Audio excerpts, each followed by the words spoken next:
नमस्कार, मी सागर राजे. प्रभातपूर्व न्यूजवर आपलं सर्वांचं स्वागत करतो. रोहिंजनमधील विवादित जमीन अखेर व्यावसायिक श्रीकृष्ण गोसावी यांच्या नावावर झालेला आहे. रोहिंजन ग्रामस्थांनी यासाठी विरोध केला होता. अगदी त्या विरोधात त्यांनी अनेक तक्रारी देखील दाखल केल्या होत्या. कोकण विभागीय आयुक्तांनी या संदर्भात चौकशी देखील लावली होती आणि तहसीलदारांकडे त्याची हिअरिंग चालू होती. शेवटी निर्णय श्रीकृष्ण गोसावी यांच्या बाजूने लागलेला आहे आणि उतारा देखील आता त्यांच्या नावावर झालेला आहे. खरं तर याविषयी त्यांची प्रतिक्रिया मी जाणून घेण्यासाठी अनेक वेळा त्यांच्याशी संपर्क साधला होता. त्यावेळी त्यांनी टाळलं होतं. आता ते या संदर्भात तयार झालेले आहेत. तर गोसावी साहेबांकडे आपण जाऊया की नक्की सगळं हे प्रकरण काय झालं, त्याचा घटनाक्रम त्यांनी मला सांगावा. कारण एक बाजू तर आपण ऐकलेली आहे, त्याची दुसरी बाजू या ठिकाणी सांगणं हे आपलं कर्तव्य आहे. साहेब, प्रभातपूर्व न्यूजमध्ये आपलं स्वागत आहे. रोहिंजनमधील जमीन आपल्या नावावर झालेलं आहे. मी बातमी केलेलं मला खूप आठवतं की ज्यावेळी कोकण आयुक्तांनी चौकशीचे आदेश बसवले होते तेव्हा ग्रामस्थांनी तिथे आनंद व्यक्त केला होता आणि मी तुम्हाला बोललो होतं की कदाचित आता तुम्ही त्याचा धसका घेतला असेल, परंतु निर्णय आज तुमच्या बाजूने लागलेला आहे. उतारा तुमच्यावर नावावर झालेला आहे.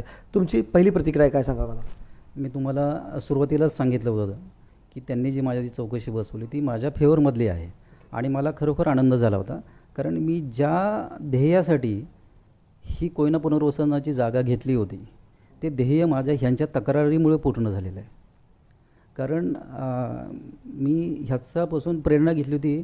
मकरंद अनासपुरेचा जो मूव्ही आहे जाऊ तिथं खाऊ, ह्या मूव्हीवरनं मी प्रेरणा घेतली होती आणि मी ठरवलं की शासकीय कार्यालयामध्ये कशा पद्धतीचे भ्रष्टाचार होतात आणि त्यासाठी आपण कुठल्या पद्धतीचं काम केलं पाहिजे. मग मी तो पर्याय निवडला कोयना पुनर्वसन. की कोयना पुनर्वसनाच्या लोकांना 1960मध्ये त्यांच्या जमिनीचं भूसंपादन झालं आणि त्यांचं पुनर्वसन इकडे झालं. रायगडमध्ये झालं, रत्नागिरीमध्ये झालं, पालघरमध्ये झालं, ठाण्यामध्ये, असं 7 जिल्ह्यामध्ये त्यांचं पुनर्वसन झालं. पण तरीसुद्धा त्यांना जमिनी का मिळत नाही आहेत किंवा ते त्यांच्या हक्कापासून का वंचित आहेत. म्हणून म्हटलं आपण स्वतः त्याच्यामध्ये उडी मारल्याशिवाय आपल्याला कळणार नाही की ॲक्च्युअल खऱ्या अडचणी शेतकऱ्यांना काय येतात. मग खरे शत्रू जे आहेत शेतकऱ्यांचे ते आपले लोकच आहे, आपल्या समाजाचं आहे, हे माझ्या लक्षात आलं मी जेव्हा ह्याच्यामध्ये स्वतः शिरलो. परंतु मकरंद अनासपुरेच्या पिक्चरमध्ये जे काय होतं, मूवीमध्ये काय होतं, त्यांनी सगळं बनावट केलं होतं. पण मला बनावट करायचं नव्हतं कारण ते पिक्चरमध्ये चालतं. मी त्या पद्धतीने जर बनावट केलं असतं ना तर मी आज तुरुंगामध्ये असतो आणि मी हे तुमच्यासमोर बोलू शकलो नसतो. मला फक्त कायद्याला धरून सगळ्या गोष्टी करायच्या होत्या आणि ते कायद्याला धरून करताना शासनाचे काही निर्णय आहेत, शासन निर्णय आहेत की ते फॉलो करून आपण रीतसर परवानगी करू शकतो आणि ते परवानगी रीतसर करतानासुद्धा काय अडचणी येतात त्याचे अनुभव मला तयार करायचे. ते अनुभव मी तयार केले सगळे. आणि जेव्हा ह्या ग्रामस्थांनी माझ्याविरोधात तक्रार अर्ज केली तेव्हा मी जिंकलो. कारण मला ॲक्च्युली खरोखर ते पाहिजे होतं.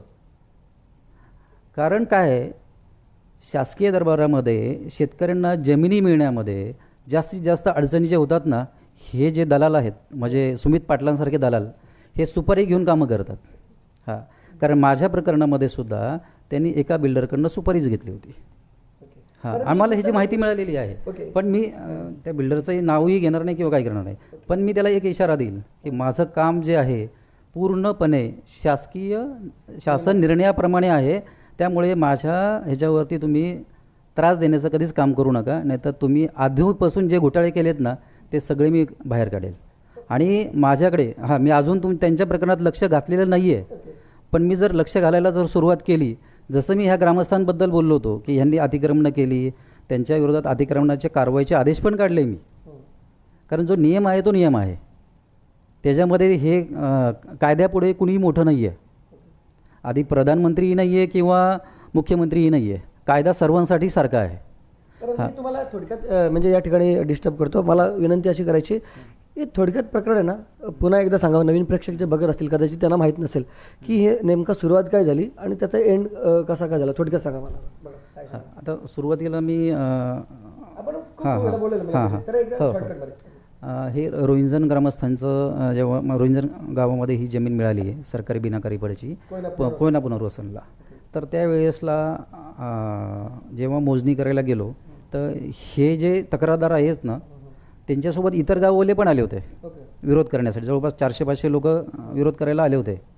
पण ज्या वेळेसला त्यांना मी समजावून सांगितलं, इतर ग्रामस्थांना म्हणजे सगळ्यांना सांगितलं होतं की की बाबा ही जागा शासकीय आहे आणि जे कोयनावाल्यांचा जो प्रकल्प झालेला आहे तो सार्वजनिक कामासाठीच झालेला आहे आणि त्यांना ही जमीन मिळणं आहे. ही जमीन तुमची गावची नाही आहे, ही शासनाची आहे आणि त्यांना ती वाटप होऊ शकते आणि ते नियमाप्रमाणे आहे. तर मग हे तक्रारदार सोडले ना बाकीच्या लोकांना ते लक्षात आलं. हां, तरीसुद्धा मी तुमच्या गावामध्ये ती जमीन घेतली तर तुमच्या गावाचा एक मी ग्रामस्थच होणार आहे, सातबारा माझ्या नावाने होणार म्हणजे ते ग्रामस्थच होणार आहे, तर मी तुमच्या गावासाठी काही सुविधा उपलब्ध करून देऊ शकतो. हां, मी बोललो होतो त्यावेळेसला. आणि तर तुम्ही मला सहकार्य करा, तक्रारी वगैरे इकडे तिकडे करत जाऊ नका, करत बसू नका. त्या तक्रारी केल्याने तुमचे प्रत्येक जी सुविधा मी 4 सुविधा करणार होतो, प्रत्येक तक्रारीला एक सुविधा कमी होईल. मला जेवढा त्रास होईल ना आणि जेवढं मी जे तिथं इन्व्हेस्ट केलेले आहेत त्या पैशाला जेवढं माझं व्याज वाढेल ना त्या व्याजामधून एक सुविधा तुमची कमी होईल. ही मी परत एकदा म्हणजे परत मूळ मुद्द्याला सोडून परत मी विचारतो मुद्दाम तुम्हाला. तुम्ही स्वतः या ठिकाणी बोलला की मी प्रत्येक गावाला एक ग्रामस्थ या भावनेने तुम्हाला मदत करेल, ज्या ज्या सुविधा देईल. आता निर्णय तर तुमच्या बाजूने लागलेला आहे. मग आता निर्णय तुमच्या बाजूने लागलेला आहे.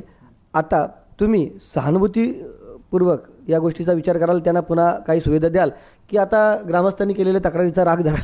नाही, मला ग्रामस्थांवरती अजिबात राग नाही आहे. तुम्हाला सांगू का की ग्रामस्थांना काहीच घेणं देणं नसतं. गावामध्ये काय होतं ना, हे फक्त एक ना मोजके 4-5% असतात गावगुंड, की त्यांचं कामच असतं नवीन कोण आलं की त्याला ब्लॅकमेल करा, त्याकडनं पैसे काढा. आणि त्याच्यासाठी मग हे असे सुशिक्षित बेकार असतात ना, त्यांना पैसे देऊन आणतात. आता तुम्ही पाहिलं जे गावठाण विस्तार करून विजय असो म्हणणारे एक तरी प्रतिष्ठित ग्रामस्थ होता का त्यामध्ये? पोरं आणले ते धरून काहीतरी हापचड्डीवरती पण होतं आहे.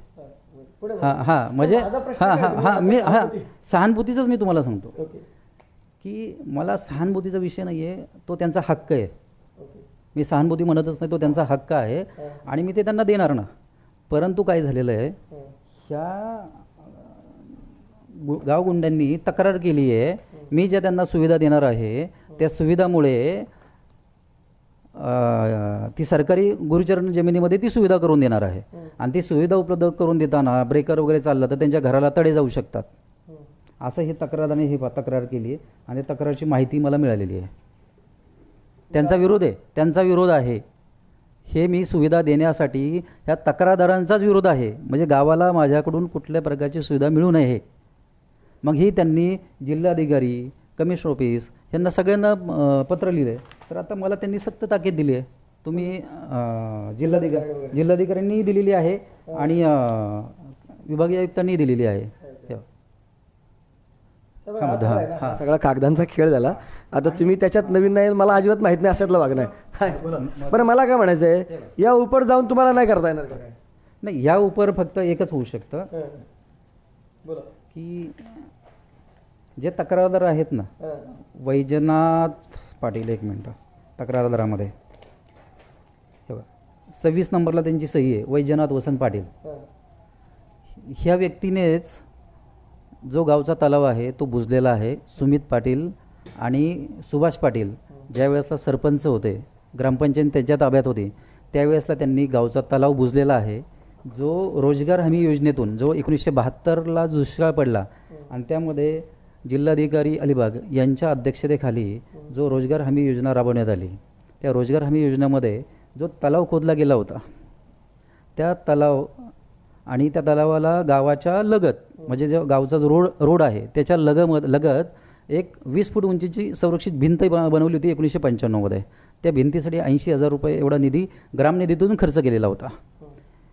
ती जागा ह्यांची ग्रामपंचायत आल्यानंतर सुभाष पाटील, सुनीत पाटील हे ज्या वेळेसला सरपंच उपसरपंच होते त्यावेळेसला त्यांनी असं दर्शवलं की ही वैजनाथ वसंत पाटील यांची जागा आहे, ही गावची जागा नाही आहे. आणि त्यावेळेसला जे जुने सरपंच होते काँग्रेसचे जनार्दन पाटील, त्यांना सांगितलंही की बाबा ही जागा मी स्वतः मोजणी केलेली आहे, ही जागा गुरुचरणाचीच आहे. पण त्यांची दहशत होती ना, त्याच्यापुढे ते काही करू शकले नाहीत. त्यांनी त्यांचंच म्हणणं खरं केलं आणि म्हटलं की नाही, ही जागा वसंत पाटीलचीच आहे, म्हणजे वैजनाथ वसंत पाटीलचीच आहे. मला वाटतं काहीतरी 2010मध्ये त्यांनी ती संरक्षित भिंतही पाडली, तो तलाव बुजला आणि जो क्वारीमधून जो खड्डा झाला होता तो तलाव आहे जसं दर्शवला. ह्याच्यामध्ये त्यांचा फायदा काय झाला? टेंडर दाखवलं त्यांनी की आम्ही तलाव दुसरा खोदला म्हणून. तो ग्रामनिधीचा भ्रष्टाचारही केला. ऑलरेडी तो खड्डा होता, त्याला तलावाच आहे असं संबोधलं. तो तलाव वगैरे खोदला यांनी नाही, हे फक्त कागदोपत्री रंगवलं. आणि जो तलाव होता तो बुजलेला आहे.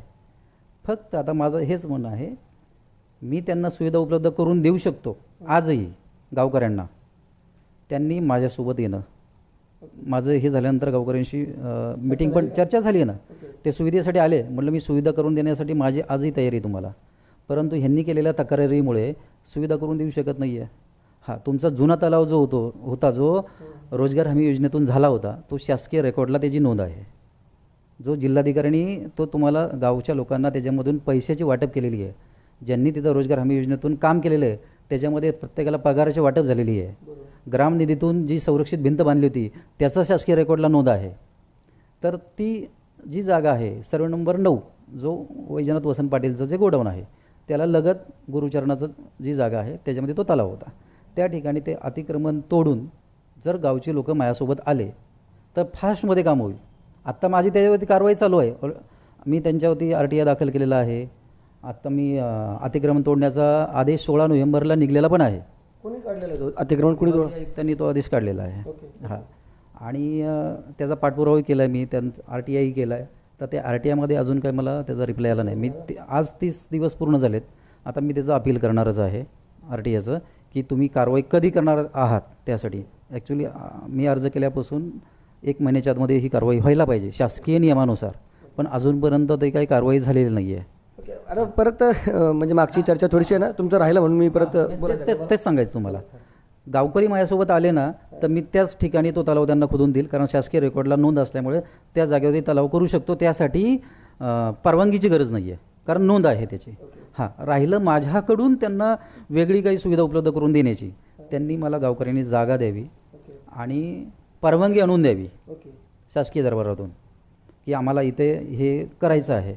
पण मी आता फक्त एकच देईल, मंदिरं देणार नाही किंवा समाज मंदिरावर ह्या गोष्टीची गरज नाही आहे. खरी गरज काय आहे? मुलांना खेळण्यासाठी ग्राउंड. कारण काय आहे, मुलं मी पाहतो तिथं गेल्यानंतर क्रिकेट वगैरे खेळत असतात. त्यांनी छोटंसं नेटचं वगैरे बनवलेलं आहे, पण ते छोटंसं 1-2 गुंठ्यामध्येच बनवलं आहे. पण त्यांनी जर मला चांगली जागा उपलब्ध करून दिली तर मी त्यांना जीच रक्कम कबूल केली ना त्यापेक्षा जास्त जरी खर्च झाला ना तरी मी चांगले डेव्हलप असं त्यांना बंदिस्त ग्राउंड तयार करून देईल, की ज्यामध्ये त्यांना क्रिकेटची प्रॅक्टिस करता येईल. ह्याच्यामुळे काय होणार आहे, ही गोष्ट खरोखर गरजेची आहे. आणि ते गावामध्ये मुलांना खेळण्यासाठी ती सुविधा नाही आहे, आणि खरोखर ती प्रॅक्टिस करण्यासाठी तेवढं गावी नाही आहे. खरोखर जर आता क्रिकेटची प्रॅक्टिस करायचं तर 5 एकरचं ग्राउंड पाहिजे, आणि गावाला सपाटीचं 5 एकरचं ग्राउंड कुठेच नाही आहे. मग त्यासाठी काय करावं लागेल, एक 10 गुंठ्यामध्ये 10,000 स्क्वेअर फूटचं जर तुम्ही बंदिस्त ग्राउंड बनवलं नेट जाळी वगैरे टाकून, तर मुलांना चांगल्या पद्धतीची प्रॅक्टिस करता येईल. तर ती सुविधा मी उपलब्ध करून देऊ शकतो मुलांना. आता जिम काही सगळीकडे अवेलेबल झाली. मला त्यांनी जिमचं सुद्धा विचारलं होतं, मुलांनी हे केलं होतं. पण मुलांचं खरं भविष्य जे आहे मॅचमध्ये आहे. कदाचित त्या गावामध्ये एखादा सचिन तेंडुलकर असू शकतो, एखादा धोनी असू शकतो, की त्याला प्रशिक्षण घेण्यासाठी बाहेर तेवढा तो पैसा खर्च करू शकत नाही. कारण गरिबीतूनच एखादा सचिन तेंडुलकर होऊ शकतो किंवा एखादा धोनी होऊ शकतो. श्रीमंत मुलं कोणी सक्सेस असे होत नाहीत. हां, म्हणून मी गावासाठी ती सुविधा उपलब्ध करून देऊ शकतो. जी सुनीत पाटील म्हणत होता की मला ही इच्छा होती, ती इच्छा होती. तुम्हाला इच्छा होती तर तुम्ही तुमच्या भावांना, नातेवाईकांना घरं बांधायला, गोडाऊन बांधायला, भंगाराची दुकानं टाकायला तुम्ही असताना जागा उपलब्ध करून दिली शासकीय. मग त्यावेळेसला तुम्हाला मुलांना खेळण्यासाठी ग्राउंड उपलब्ध करून देता नाही आलं का? मग त्यावेळेला तुम्हाला कलेक्टरच्या परवानगीची आवश्यकता लागली. गोडाऊन बांधायला तुम्हाला का कलेक्टरच्या परवानगीची आवश्यकता लागली नाही? भंगाराची दुकानं टाकायला का कलेक्टरची परवानगीची आवश्यकता लागली नाही? सुभाष पाटीलचा तो 2 गुंठ्यामध्ये बंगला बांधला 1 कोटी रुपयाचा, त्यासाठी का परवानगीची गरज लागली नाही आहे? तर परत एकदा आहे ना मूळ प्रश्नाकडे आपण येऊया. तुमचा उतारा नेमका कशा रीतीने तुमच्या नावावर झाला मला सांगा. आणि म्हणजे उतारा आता नावावर झाल्यानंतर म्हणजे मला तर खूप फास्ट वाटते सगळं, की यांचा उतारा चौकशीचे आदेश निघाले. मला वाटतं सगळं 1.5-2 महिन्यातच कालावधी झाला आणि लगेचच तुमच्या नावावर सुद्धा तो उतारा झाला.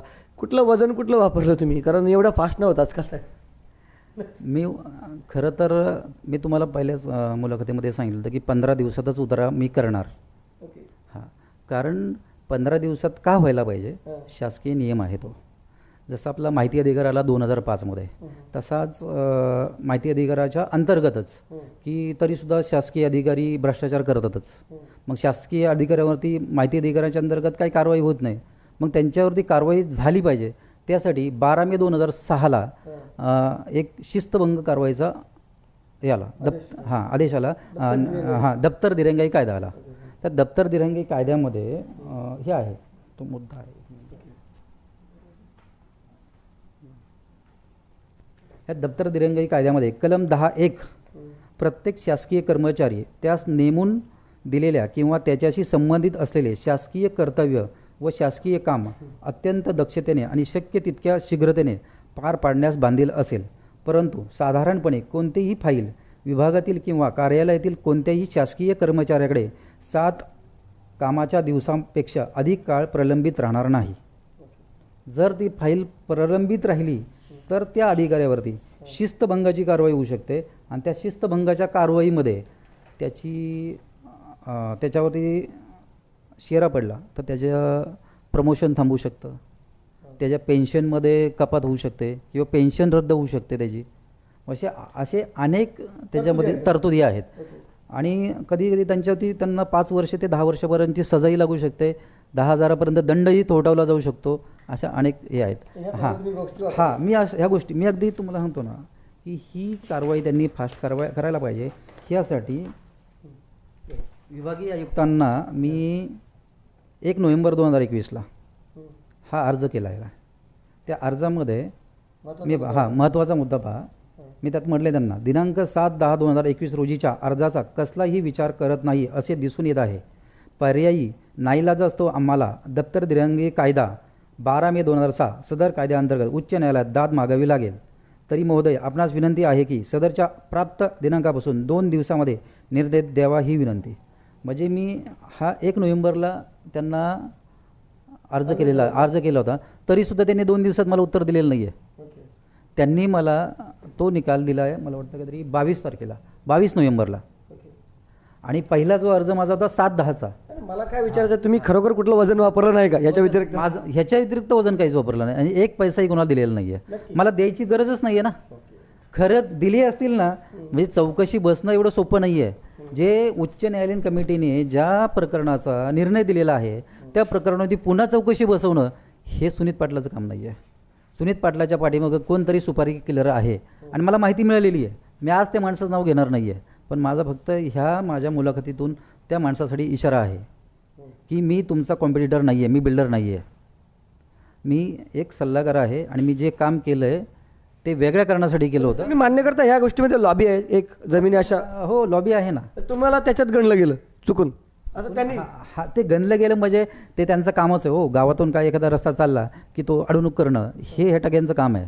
सुनीत पाटील, सुभाष पाटील हे लोकांचं काम आहे. मी तर बिल्डरच्या विषयी बोलतो. बिल्डरचं तुम्हाला सांगतो की कुठलंही काम ते होऊन देत नाहीत का, तर हे जे असतात ना लोक, बिल्डर लोक, ते त्यांना पुढे करतात, तक्रार द्यायला लावतात आणि त्यांच्याकडून पाकिटं त्यांना जातात आणि त्यांच्या खूप जास्त अंगाशी आलं की मग ते माझ्यासारख्याला ब्लॅकमेल पण करायचं. मला पैशाची मागणी पण केली. आता तुम्हाला मी मला वाटतं फर्स्ट मुलाखतीमध्ये सांगितलं होतं की तवा हॉटेलला मला एका गृहस्थानी गावातल्याच येऊन पैशाची मागणी केली आणि ह्या लोकांचं म्हणणं होतं की कुणी केलं ते जाहीर करा. मी आजही जाहीर करू शकतो त्यांची नावं. माझ्याकडे अगदी पुराव्यासहित कागदोपत्री पुराव्यासहित आहेत. मी ज्या वेळेसला तुमच्या पहिल्या मुलाखतीत म्हटलं तर त्या माणसाला समजलं की आता आपलं नाव ओपन होणार, समजणार सगळ्यांना. तर त्या माणसाने मी ज्या डोंबिवलीच्या मध्यस्थी व्यक्तीचं नाव घेतलं होतं, नाव घेतलं नव्हतं त्याचं, पण ते त्याला समजलं. आपण मिटिंग केली होती, आता आपलं नाव बाहेर पडणार आहे आणि गावकरी आपल्याला बोलणार आहेत. भाई तो गुंड प्रवृत्तीचा गावकरी त्याला काय बोटही लावू शकत नाहीत, पण आपली बदनामी होणार ह्या गोष्टी त्याला भीती होती. म्हणून त्याने तो जो व्यक्ती आहे त्याचं नाव आहे सचिन पांचाळ, त्याला फोन केला आणि धमकी दिली मारण्याची. मला तुझ्या शेटलाही मारेल आणि तुलाही मारेल, जीव मारण्याची धमकी दिली. पण मला माहिती होतं की तो ती चूक करणार आहे, म्हणून मी त्याला आधीच कल्पना देऊन ठेवली होती की तुला फोन येईल, मेसेज येईल, त्याचं सगळे पुरावे ठेव, कॉल आला त्याचं रेकॉर्डिंग कर. आणि त्याने ते केलं आणि मला लगेच त्याचा फोन आला की सर तुम्ही बोलल्याप्रमाणे मला असा व्यक्तीचा फोन आला आहे. मग म्हटलं तू कुठे आहेस? तो म्हणला मी आता कल्याणमध्ये आहे. म्हटलं कुठल्या पोलीस स्टेशनच्या एरियामध्ये आहेस? त्या ठिकाणी जा आणि त्याच्यावरती कंप्लेंट कर, तुला जीवे मारण्याची धमकी आली. आणि मग ती धमकीची प्रति माझ्याकडे आहे. कुठे रे ती? म्हणजे त्यांनी जी धमकी दिली कुठे ती?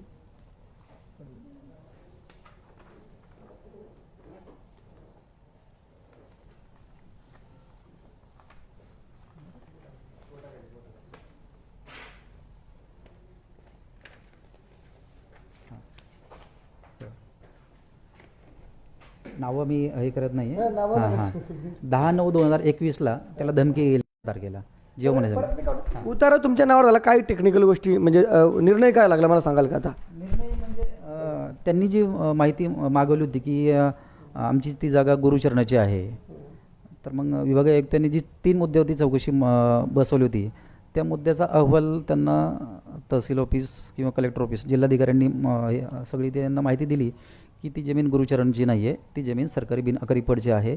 तर त्याचे सगळे अहवाल जे पेपर आहेत ते सगळे त्यामध्ये दाखल करून त्यांना दिले ते, आणि त्याची चतुर्सीमा वगैरे सगळी निश्चित करूनच दिलेली आहे.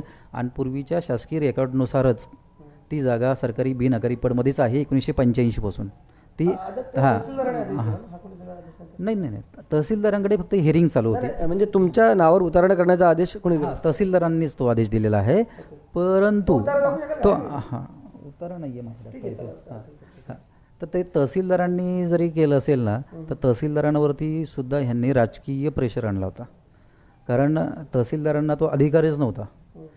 काय असतं की शासनाने जमीन वाटप केलेली आहे, त्या जमिनीवरती कुठली केस चालवणं हे तहसीलदारांच्या अखत्यारीमध्ये नाही आहे, आणि त्यांनी ती चालवली पण नाही पाहिजे.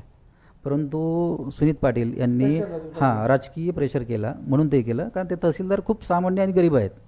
ते कुणाला असं भ्रष्टाचार वगैरे आणि असा त्रासही देत नाहीत. कारण मी माझा अनुभव बघितला, त्यांनी कधीही मला कुठल्याच पैशाची डिमांड केली नाही किंवा काहीच केलं नाही. जे आहे ते रीतसर, म्हणजे मला इतर ह्याच्या म्हणजे इतर तहसीलदार किंवा इतर अधिकाऱ्यांचे जे अनुभवले ना की हे असंच होणार ते तसंच होणार, ते कारणं मला जे सांगितली तशी मला तहसीलदारांनी कधीच कारणं दिली नाहीत. तरीसुद्धा कसं व्हायचं की मला असं वाटायचं की तहसीलदार काहीतरी त्यांना फेवर करतात, कारण प्रत्येक वेळेसला गेलं की तक्रारदार जे आहेत त्यांनाच तारखा दिल्या जायच्या. म्हणजे तक्रारदारांनी त्यांचं म्हणणं जर सादर केलं आहे, तक्रारदारांनी जर त्यांचं म्हणणं सादर केलेलं आहे, तर वेळोवेळी त्यांना वेळ दिला नाही पाहिजे. माझं हे म्हणणं होतं. मी त्यांच्याकडं तहसीलदारांच्या विरोधात शासनाकडं तक्रार पण केली होती, पण त्यांचं प्रामाणिक मत होतं की ती त्यांची चूक नाही आहे.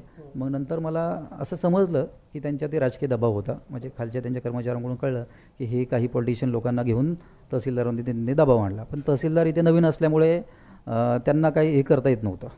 हां मी त्यांच्या विरोधात खूप त्यांना प्रेशर केला. बरं आता एक वेगळा प्रश्न आहे, म्हणजे काय झालं माहिती आहे का, आता इथे जे नवी मुंबई भागामध्ये जे अनेक गाव आहेत त्यांना गावठाण विस्तार गरज आहे. गरजेपोटी त्यांना म्हणजे या अशा विविध म्हणजे सोयी सुविधांसाठी जमीन लागते. त्यांची मागणी चुकीची होती असं का वाटतं तुम्हाला? मग नाही, मला दाखवा ना तुम्ही गावठाण विस्तारासाठी त्या गावामध्ये किती लोक भूमिहीन आहेत.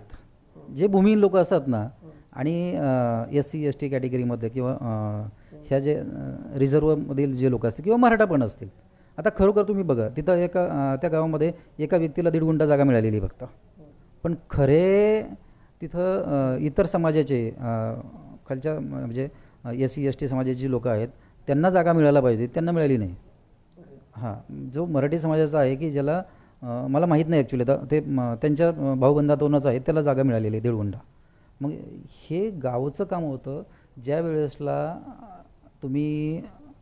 तुमच्याकडे ग्रामपंचायत होती तेव्हा गावठाण विस्तारासाठी तुम्हाला जागेची आवश्यकता आहे आणि ते भूमिहीन आहेत हे असे तुम्ही जर प्रस्ताव दिले असते ना जिल्हाधिकाऱ्यांना, तर जसं त्या 1.5 गुंठा ज्या माणसाला दिली ना तशी इतर लोकांना मिळाली असती.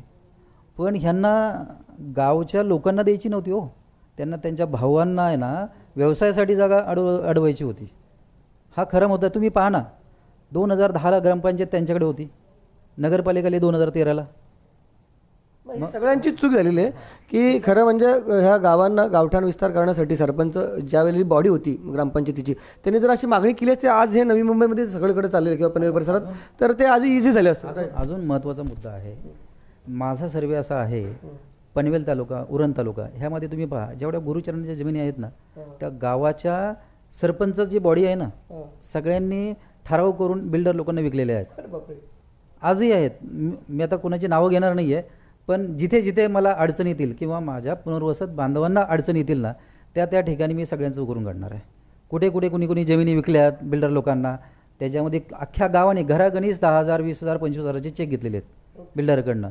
मग तिथं ह्यांचं भूमिपुत्र कुठे जातात मला ते बघायचं, मला ते त्या भूमिपत्राबद्दलही बोलायचं आहेच.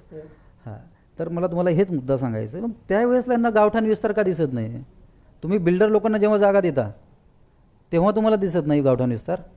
आणि ही ग्रामपंचायत आज आहे का? 1953 पासून, म्हणजे जसं देशाला स्वातंत्र्य मिळालं तशी ही ग्रामपंचायत आहे. तेव्हापासून फक्त 1.5 गुंठा जागा गावठाण विस्तारासाठी दिली गेली. तेव्हापर्यंत यांना का सुचलं नाही? इतर व्यवसायासाठी यांनी अतिक्रमणं केली. सुभाष पाटीलनी स्वतः, त्याला एवढा मोठा पैसा आहे त्याकडे, स्वतःच्या प्रॉपर्टी आहेत, तरीसुद्धा त्यांनी गावठाणच्या गुरुचरणाच्या जागेमध्ये 2 गुंठ्यामध्ये घर बांधलं. एक 10 गुंठे मोकळी जागा त्यांनी अडवली आहे त्याच्या समोरची. मी तिथेच गावकऱ्यांना सुविधा उपलब्ध करून देणार होता, पण तो बोलला की ही माझी जागा आहे, ह्या जागा तुम्ही काहीच करायचं नाही. आता ती त्याच्या नावाने 7/12 आहे का त्याचा? चला आपण आहे ना, मला तर वाटतं पुष्कळ चर्चा झालेली आहे. मुलाखतीचा समारोप आपल्याला करायचा आहे. साहेब, समारोप करत असताना सगळ्या प्रकरणाचं कसं काय कन्क्लूड करा? हां, आता महत्त्वाचा मुद्दा असा आहे की माझं जे ध्येय आहे ते ध्येय तर साध्य अजून झालेलं नाही आहे. कारण मी ह्यासाठी आता एक कोयना पुनर्वसनसाठीच एक नवीन शासन निर्णय आला आहे 14 ऑक्टोबरला. आता 14 ऑक्टोबर 2021ला. त्यासाठी माझी याचिकेची तयारी चालू आहे. तर त्याच्यामध्ये काय झालेलं आहे की ह्या प्रकल्पग्रस्तांवरती अन्याय तर खूप झालेला आहे, परंतु शासन काय करतं आहे, हे जे गावकरी अशी तक्रारी करतात ना, किंवा तुम्ही मीडियाला जे उठवता की करोडो रुपयाचा भूखंड यांना वाटप केला, त्यामध्ये बिल्डर पाठीशी आहेत किंवा काय आहे. बाकी आहे ना साहेब, तुम्हाला हे माहिती आहे साहेब. नाही असं मला काय म्हणायचं, महत्त्वाचा मुद्दा तुम्ही ऐका. मला हे म्हणायचं की नाही, मला काय म्हणायचं आहे की बिल्डरांना जागा विकण्यास भाग कोण पाडतंय? समाज, तुमचं ते काय म्हणतात, पत्रकार, तुम्ही, हे असे गावकरी जे त्या कोयना प्रकल्पग्रस्तांना म्हणतात की तुम्ही तिकडं घाटावरती जमिनी घ्या, पण त्यांचं जे भूसंपादन झालं आहे पूर्ण महाराष्ट्राच्या विकासासाठी झालं आहे ना. मग त्यांनी घाटावर घ्यायचं की कुठं घ्यायचं तो त्यांचा प्रश्न आहे ना. त्यांनी तिकडे त्यांच्या 100 एकरी जमिनी गेल्यात, तरी 100 एकर जमिनी गेली तरी त्यांना 7,000 रुपये मोबदला मिळाला आहे त्यांचं. हां, नाही, तेच मला तुम्हाला तोच महत्त्वाचाच मुद्दा आहे. त्यांची 100 एकर जमीन जाऊन सुद्धा त्यांना 7,000 रुपये मोबदला मिळाला आहे. त्यांची डेव्हलप शेती होती सगळी, शिवाय तिथं त्यांचे उद्योग व्यवसाय होते, शिवाय त्यांची पक्की घरं होती. मला उदाहरण फक्त इथल्या गावांचं घ्यायचं आहे. ज्या लोकांना इथे गावठाणासाठी घरं दिली गेली, ती गावठाणासाठी जागा दिली, घरं नाही दिली, तिथं त्यांची पक्की घरं तोडली, ती संपादनात गेली. मग त्यांना फक्त एक तर जमिनीचं रेडी रेकनरपेक्षाही कमी किमतीने मोबदला दिला. हां, आणि शिवाय त्यांची पक्की घरं घेतली, त्यांचे उद्योग व्यवसाय त्यांचे त्यामध्ये बुडाले. मग त्यांना तुम्ही इकडे दिलेले जे घरं आहेत, म्हणजे जागा आहेत, त्याच्यामध्ये त्यांना घरं बांधण्यासाठीच त्यांचे पैसे खर्च झाले. मग तुम्ही जर त्यांना मोबदल्यापोटी जी जमीन देणार होती, ती जमीन मिळवायला त्यांना शासकीय दरबारामध्ये एका चक्र मारायला लागल्या पाहिजेत. हा माझा महत्त्वाचा मुद्दा आहे. कारण आज ती याचिका मी तोच माझा अभ्यास आहे. शासनाचा जो निर्णय आहे त्याच्यामध्ये त्यांनी म्हटलेलं आहे की 1973ला एक GR होता शासनाचा की प्रकल्पग्रस्तांना पर्यायी जमीन घेताना 65% जे चलन भरलं आहे ते 65% चलन प्लस त्या जागेचा त्या ठिकाणी असलेला रेडी रेकनर, त्या रेडी रेकनरप्रमाणे त्यांनी शासनाला किंमत भरायची. म्हणजे त्या रेडी रेकनरमधून त्यांची ती 65% चलन कमी होणार आणि उरलेली किंमत त्यांनी शासनाला द्यायची. ती सुद्धा त्यांच्या ते अन्यायकारकच होती. पण ठीक आहे, चला, ती त्यावेळेसचा तो काळ जो आहे 60 ते 73चा तो नियम आला. 13 वर्षाचा तो कालावधी आहे, तो खूप काही जास्त नाही आहे. पण त्याच्यानंतर त्याच्यामध्ये काय म्हटलं होतं त्याच्या शासन निर्णयामध्ये की जेव्हा त्यांना जमीन देणार तेव्हा त्याला एक काहीतरी मर्यादा ठेवायला पाहिजे होती. त्यांनी तो शासन निर्णय नंतर मला वाटतं काहीतरी 90पर्यंत फॉलो केला, त्यानंतर तो निर्णय फॉलो केला नाही. त्यानंतर परत आज त्यांनी 14 ऑक्टोबर 2021ला परत तो शासन निर्णय आणला आणि त्याच्यामध्ये म्हटलं की आता त्यांना जर जमीन पाहिजे असेल इथे, आता समजा पनवेलमध्ये पाहिजे किंवा इतर ठिकाणी, आता इथे पनवेलमध्ये ज्या लोकांचं पुनर्वसन झालेलं आहे त्यांना पनवेलमध्ये दिली पाहिजे. ते शासन त्यामध्ये तोही शासन निर्णय त्यांनी आणला. 1986चा जो शासन निर्णय आहे की त्यामध्ये 8 किलोमीटरच्या सर्कलमध्ये त्यांना जमीन दिली पाहिजे त्यांच्या नवीन गावठाणापासून. पण आता ती जमीन घ्यायची म्हटलं तर त्यांना शासनाला 1 करोड रुपये कमीत कमी एका एकरला किंमत भरावी लागतील. मग तुम्ही मला सांगा, त्यांचं तुम्ही संपादन केले 1960मध्ये, त्यांना जमीन देताय आत्ताच्या नियमानुसार. हां, तुम्ही संपादन केलं 1960च्या नियमानुसार. 1960ला तुम्ही 4.5 पट त्यांना मोबदला दिलेला नाही आहे. आत्ता जमीन सरकार म्हणजे भूसंपादनात गेली MIDCची वगैरे कशाची, तर तिथले रेडिएटर किंमत असते ₹1,00,000, त्यांना जमिनीचा मोबदला मिळतो 20 लाख रुपये एकर. पण तुम्ही त्यावेळेसला त्या शेतकऱ्यांना जमिनीचा मोबदला 100 एकरला सुद्धा 7,000, 20 एकरला सुद्धा 7,000. मग तो त्यांच्यात अन्याय आहे ना. शिवाय तुम्ही त्यांचे डेव्हलप केलेले उद्योग व्यवसायही घेतले आणि इथं त्यांना फक्त मोकळे प्लॉट दिले. त्यांनी कशाच्या जीवाती घरं बांधायचे. आज मी सगळ्या त्यांच्या गावामध्ये, प्रत्येक रायगड जिल्ह्यामध्ये मी सर्वे केला की त्यांच्या घरामध्ये किती अधिकारी आहेत किंवा किती शिक्षित आहेत. पण मी आज बघतोय त्यांच्या 3ऱ्या पिढीपर्यंत सुद्धा आज जे आहेत ना, रिक्षाच चालवत आहेत. आणि त्यांचं 8वी 9वी गरजेपुरतं शिक्षण आहे. हे का नाही आहे त्यांचं शिक्षण? का घेऊ शकले नाही आहेत? कारण त्यांच्याकडे खाण्यासाठीच पैसे नाही आहेत किंवा त्यांच्याकडे रोजगारही नाही आहे. त्यांना जमीन न मिळाल्यामुळे त्यांना धान्य बाहेरून विकत घ्यावं लागतं आहे, बाहेर मजुरी करावी लागते. मग मुलांना शिक्षण करण्यासाठी त्यांच्याकडे पैसा कुठून येईल? शिवाय त्यांना प्रति कुटुंब 2 सरकारी नोकऱ्या होत्या. तुम्ही पहा जरा, सर्वे घ्या तुम्ही. जेवढे प्रकल्पग्रस्त जे आहेत त्यांच्या तुम्ही सगळ्यांच्या मुलाखती घ्या, प्रत्येक गावोगावी जाऊन. रायगड जिल्ह्यामध्ये 35 गावं आणि 12 वाड्या इथं बसलेल्या आहेत. त्याच्यामध्ये जाऊन तुम्ही सर्वे घ्या, किती लोकांना सरकारी नोकऱ्या मिळाल्या. कुटुंबागणिक 2 सरकारी नोकऱ्या आहेत. ह्या का दिल्या गेल्या नाही आहेत? हे काम कोणाचं आहे? त्या अडाणी शेतकऱ्यांचं आहे? सांगा ना. माझ्यासारखा व्यक्ती ज्याला कायद्याचं पूर्ण कल्पना आहे, मला जर ही फेब्रुवारी 2018ला झालेली जमीन वाटपाची परवानगी, ह्याच्यावरती माझ्या सातबाऱ्यावरती नाव येण्यासाठी मला 3 वर्ष लागले. सगळ्यांशी मी भांडतोय, शासकीय GR दाखवतोय, सगळं करतोय. तर ह्या लोकांना, ज्या लोकांना लिहिता वाचता येत नाही आहे, ज्याला शासकीय दरबारातलं काही माहिती नाही आहे, त्या माणसाने कशी जमीन मिळवायची? मग त्यांच्याकडे काय पर्याय आहे? जमीन नाही मिळत तर किमान चला बिल्डरला विकू आपण आणि जे मिळतात ते तरी पदरात पाडून घेऊ. आणि मग मी जे करतोय ते काय चुकीचं आहे?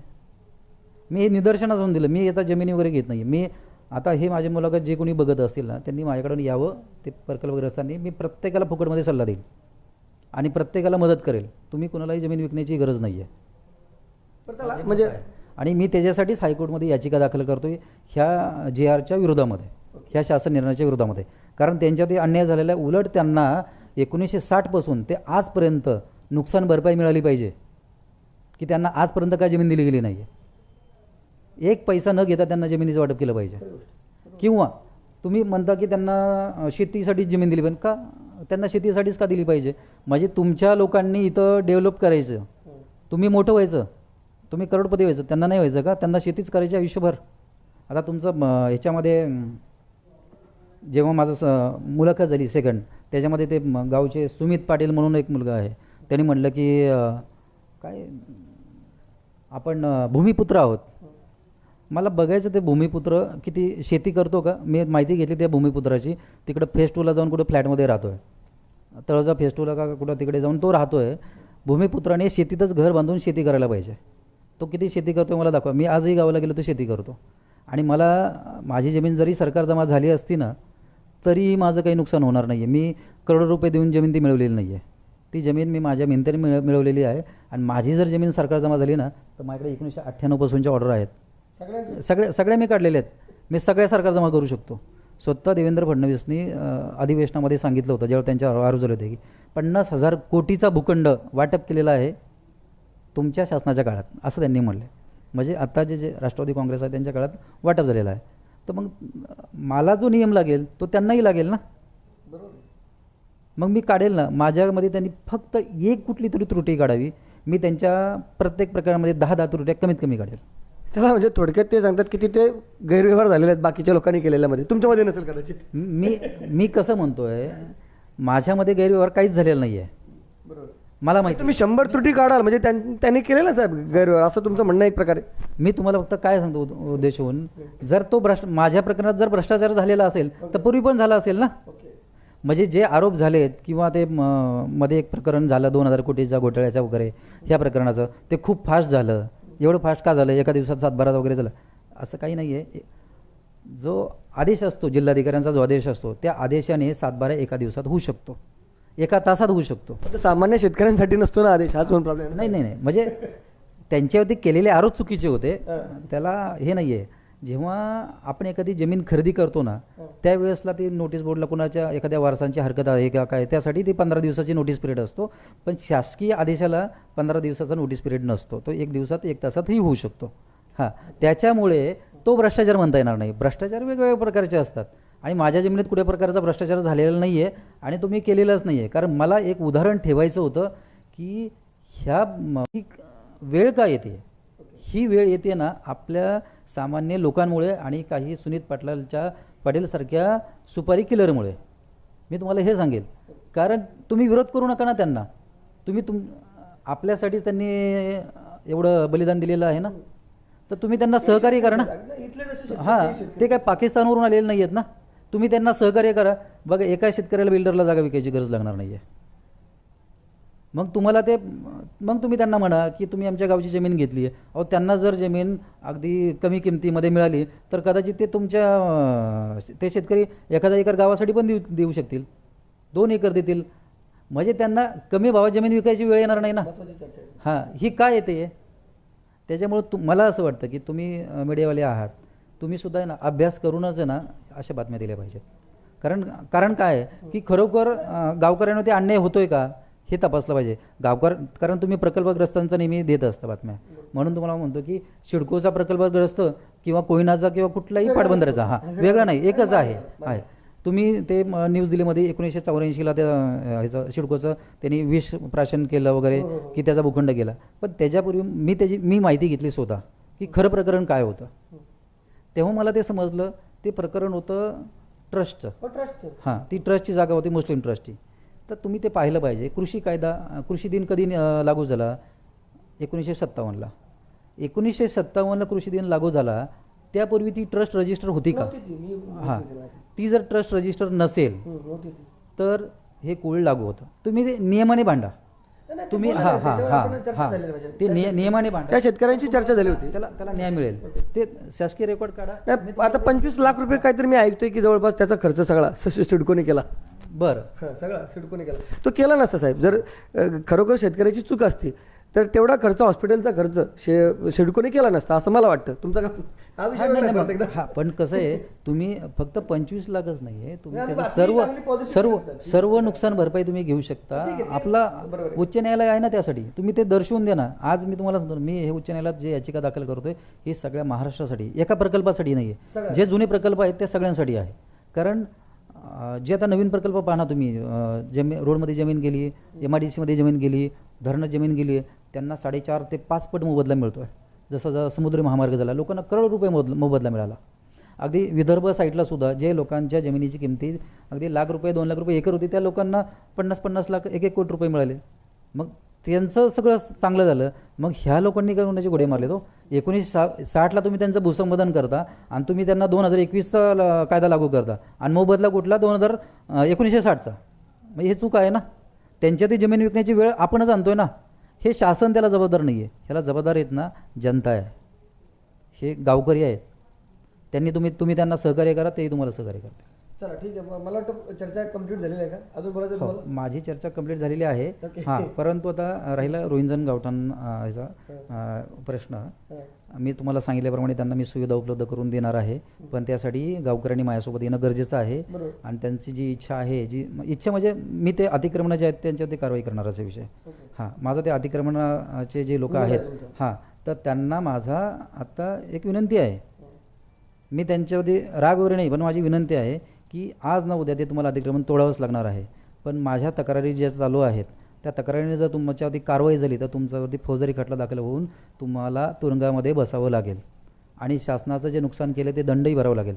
पण ते तुम्ही आत्ताच गावकऱ्यांशी गोडीत, तुम्ही गावामध्ये गट न पाडता गावाशी एकत्रित येऊन जर त्याच्यामध्ये तुमच्या चुका सुधारल्या आणि गावाचा जो बुजवलेला जो तलाव आहे तो गावकऱ्यांना जर तुम्ही खोदून दिला तर मी कारवाई पुढे काही करणार नाही.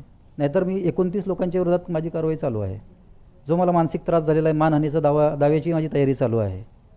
फक्त मला असं वाटतं की ते 29 लोक पूर्ण जबाबदार नाहीत त्याच्यामध्ये. ह्यामध्ये हे 4-5 सुनीत पाटील असेल, वैजनाथ पाटील असेल, तो मंगेश पाटील असेल, परत सुभाष पाटील असेल, हे एक 5-6 लोक जे आहेत ना त्या गोष्टीसाठी जबाबदार आहेत. पण मला असं वाटतं की गव्हासंग किडे रगडले जाऊ नये. मग त्या बाकीच्या लोकांनी इथून पुढे ह्या लोकांच्या सपोर्टला उभं राहायचं की नाही.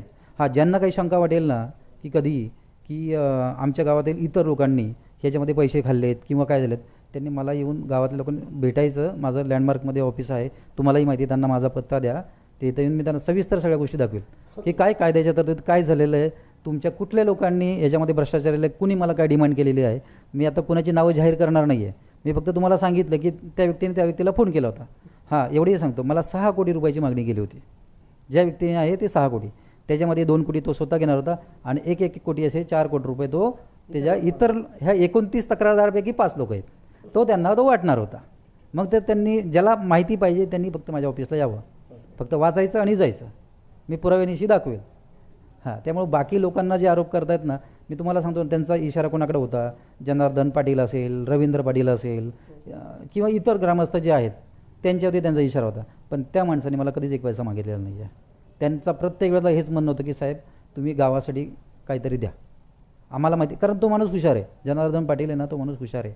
त्यांनी ते सगळं मला रेकॉर्ड तेव्हापासून तो दाखवायचा की ही जागा सरकारी बिनाकारी पडचंच आहे. कलेक्टरने ही जागा क्वारीसाठी ते दीपक म्हात्रे म्हणून आहेत डोंबिवलीचे, त्यांना ती जागा दिली होती लीजवरती. मग तेव्हा गावकऱ्यांनी काय अडचण केली नाही. ती जागा जर गावकीची होती तर क्वारीसाठी कलेक्टरने दिली त्यावेळेसला तुम्ही काय ऑब्जेक्शन घेतलं नाही. तिथं 5 वर्ष क्वारी चालली ना, तिथं गावाने दिली नव्हती, जिल्हाधिकाऱ्यांनी दिली होती. म्हणजे ती माहिती त्यांना होती, जनार्दन पाटला ती माहिती होती. हां, नाही क्लीन चिट म्हणजे जो माणूस समजूतदार आहे ना त्याबद्दल मी समजूतदार बोलणार ना.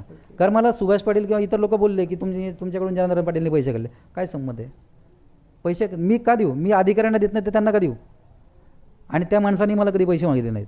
त्यांनी प्रत्येक वेळेसला ते मला हेच म्हणायचे की गावासाठी काहीतरी तुम्ही द्या, आमची हीच विनंती.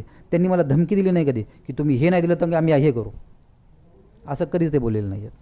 म्हणून मी त्यांच्यासाठी त्या जनार्दन पाटलाच्या शब्दासाठी ते म्हणले ना साहेब तुम्ही ही सुविधा द्या, मी देणार त्यांना, पण ह्या लोकांच्यासाठी नाही. हां, पण मी त्यांना बोललो होतो की तुम्ही माझ्यासोबत या सगळे गावकरी, आपण ह्या लोकांच्या विरोधात कारवाई करू. म्हणले साहेब नको आहे, म्हणले गावामध्ये भांडणं होतील, आम्हाला गावामध्ये गट नाही करायचे. कारण मला त्यांनी हेही सांगितलं, आत्ता म्हणले गेल्या महिन्यात काहीतरी लग्न झालं तर ह्यांच्या विरोधी गटातील माणसांनी त्यांचं निमंत्रण काहीतरी म्हणून त्यांचं नाव टाकलं होतं, विरोधकांनी नाव टाकलं होतं त्यांच्या लग्नपत्रिकेमध्ये. म्हणजे त्यांनाही कुठेतरी वाटतं की नको, हे गावामध्ये वाद नको आहेत. आणि माझीही इच्छा नाही गावामध्ये वाद निर्माण करण्याची. आणि मला असं वाटतं की सुनीत पाटीलही माझा काही दुश्मन नाही आहे, पण ते जे आपल्या मराठी माणसाला सोडून इतर प्रांतातील बिल्डर लोकांकडून सुपारी घेऊन जे काम करतात ना, ते सर्व काही चुकीचं आहे. ते नाही करायला पाहिजे त्यांनी. मला तुम्ही सांगा ना, मी तुम्हाला गावासोबत राहून हां सहकार्य करेल, सगळं काही करेल, पण तुम्ही जे ब्लॅकमेलिंग करता वगैरे हे सगळं चुकीचं आहे ना. आणि तुम्ही म्हणता की आमची गावची जमीन आहे तर आम्ही काही करू. हो, तुमची गावची जमीन आहे ना, तर शासनाचा GR आहे ते तुम्हाला दाखवायचं मला. तो आजचा नाही आहे, जो शासन निर्णय आहे. एक मिनटं, शासन निर्णय दाखव मला फक्त. अतिक्रमण कोण नाही. हां, एक मिनिट आहे. हे बघा, हा शासन निर्णय बघा, शासकीय जमिनीवरील अतिक्रमण निर्बंध. हा शासन निर्णय कधीचा आहे? 2009चा आहे. म्हणजे ह्यांची ग्रामपंचायत असतानाचाच हा शासन निर्णय आहे की कोणत्याही ग्रामीण नागरी भागातील शासकीय पड गायरान जमिनीची तसेच संबंधित स्थानिक स्वराज्य संस्थेच्या ताब्यात असलेल्या मोकळ्या जागा सार्वजनिक नकाशा सूची तयार करून ती स्थानिक महसूल कार्यालय स्थानिक स्वराज्य संस्थेच्या कार्यालयात ठळकपणे लावण्यात यावी. त्यासोबत जमिनीवर अतिक्रमण केल्यास कायदेशीर कारवाईचा इशारा देण्यात यावा.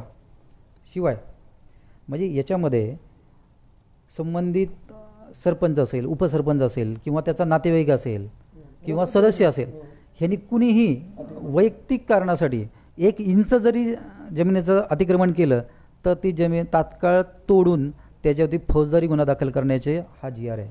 आणि ह्या GRच्या आधारावरतीच मी आत्ता RTI दाखल केलेला आहे, जिल्हाधिकाऱ्यांकडेही केलेला आहे, विभागीय आयुक्तांकडेही केलेला आहे की ह्या लोकांचं अतिक्रमण आहे, ह्याचे पुरावे मी तुम्हाला दिलेले आहेत. त्याच्यावरती मी काय कारवाई केली आहे आत्तापर्यंत आणि कारवाई का केली नाही आहे, आणि केली असेल तर मला त्याचा अहवाल सादर करावा. तर मी हे तर तोडायला लावणारच आहे, कारण ही वैयक्तिक एकटे कुणाची मालमत्ता नाही आहे.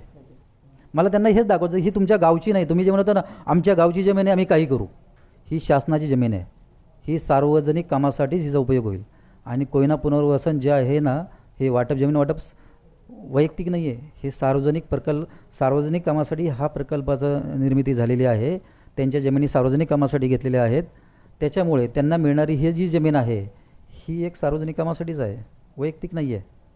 त्यामुळे तुम्ही त्यांना विरोध करू नका. माझं फक्त रोहिंजण गावालाच म्हणणं नाही आहे, माझं पूर्ण रायगड जिल्हा, रत्नागिरी, जेवढं पूर्ण महाराष्ट्रासाठी माझं ते आव्हान आहे. हां, कारण काय होतं ह्याच्यामध्ये, ह्याचा फायदा पॉलिटिशियन घेतं, शासकीय अधिकारी घेतात किंवा असे बिल्डर लोकही घेतात. ही वेळ आपल्या शेतकऱ्यावरती, आपल्या बांधवांवरती कोण आणतं? जनताच आणते किंवा प्रसारमाध्यम आणतं. तुम्ही ते एकदम वेगळं करून दाखवता का 10 कोटी रुपये एकरची जमीन आहे. अहो दाखवा ना ती 10 कोटी रुपये. जर 10, मग शासन वेडं आहे का? तिथं जमिनीची किंमत का 20 लाख रुपये एकर दाखवत आहे? मग तिथं 10 कोटी रुपये एकरच दिलं पाहिजे ना. तुम्ही एवढं कुठली गोष्ट फुगून दाखवू नका ना. ती 10 कोटी रुपये एकर बनवण्यासाठी ती जागा डेव्हलप करावं लागेल, येणे करावं लागेल, त्याच्या पाठीमागलं ते पण गोष्टी दाखवा ना तुम्ही. मला हे म्हणायचं. मग ह्याच्यामुळे आता हा जी आर निघाला ना, हे तुम्ही प्रसारमाध्यमामुळे किंवा ह्या जनतेमुळे, ह्या विरोधकांमुळे निघाला किंवा 2,000 कोटीचा जागा वाटप केली. अहो कुठं 2,000 कोटीची जागा दाखवा बरं, त्याचं व्हॅल्युएशन 2,000 कोटी. 24 एकरचे 2,000 कोटी म्हणजे किती रेट झाला? आणि सिडको तुम्हाला 1 कोटी गुंठ्याने किंवा 2 कोटी रुपये गुंठ्याने जे आता टेंडर काढते, ते कशी जागा देते हो? तुमची जागा जेव्हा 40 गुंठे जमीन तुमची संपादन करते त्यावेळी तुम्हाला 12.5% म्हणजे 3.25 गुंठे प्लॉट, 3.25 गुंठ्याचा प्लॉट तुम्हाला देते डेव्हलप. आणि तो 3.25 गुंठे प्लॉटची किंमत ती 2 कोटी रुपये गुंठा काढते. मग तो डेव्हलप केलेला प्लॉट देते, त्याला जागा देते, म्हणजे रोड देते, पाणी देते, लाईट, सगळ्या सुविधा देते, मोठमोठे रोड देते. तेव्हा तुम्हाला त्या 3.25 गुंठ्याचे झाले 6 कोटी, म्हणजे एका एकरचे 6 कोटी झाले ना, बरोबर ना. तुमची 40 गुंठे संपादन केले तुमचे, तेव्हा 6 कोटी झाले. तेव्हा तुम्ही मग हे 24 एकरमधले प्रत्येकी 6-6 गुंठे काढले तर किती झाले? 100-200 कोटीच्या वरती व्हॅल्युएशन होत नाही. 200 कोटी तेही ते टेंडर काढून, डेव्हलपमेंट करून, सगळं करून, आणि तुम्ही त्याची किंमत 2,000 कोटी करून टाकली. म्हणजे हे प्रसारमाध्यमामुळेच झालं ना. तुम्ही जर तो अभ्यास केला असता, व्यवस्थित जर अभ्यास केला असता, तर त्या जमिनीची किंमत एवढी फुगवली गेली नसती. आणि त्याला न्याय मिळणार आहे हो. तो हायकोर्टात गेला, हायकोर्टातून त्याने स्टेही मिळवला एका दिवसामध्ये, त्याच्या बाजूने निकालही लागणार आहे. कारण त्यांनी काही बेकायदेशीर केलेलं नाही आहे. ते सगळं कायद्याला धरूनच आहे.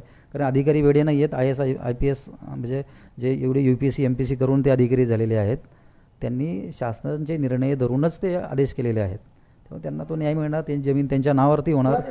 हां, जे तुम्ही जे 2,000 कोटीचा घोटाळाचं जे म्हणताय, हां, देवेंद्र फडणवीसचा जो विषय, हां हां हां हां हां हां जे नाही, जी 24 एकर जमीन आहे, मी तेच सांगतो ना, ती हां ती कायदेशीर आहे. मला तेच माहिती, ती जागेचं व्हॅल्युएशन 2,000 कोटी होणारच नाही आहे. त्या जागेचं किंमत किती होईल ह्या नियमाप्रमाणे. हां, म्हणूनच मला ह्या गोष्टी सांगायच्या आहेत की आता मी याचिका दाखल करतो. याचिका दाखल केल्यानंतर निश्चित न्याय मिळेल सगळ्या प्रकल्पग्रस्तांना. मी फक्त कोयनावल्यांसाठीच बोलत नाही आहे, इतर सर्व जे जुने प्रकल्पग्रस्त असतील की त्यांच्या बाजूने कसा निकाल लागेल त्यासाठी मी सर्व पेपरवरही ओळखलेलं आहे.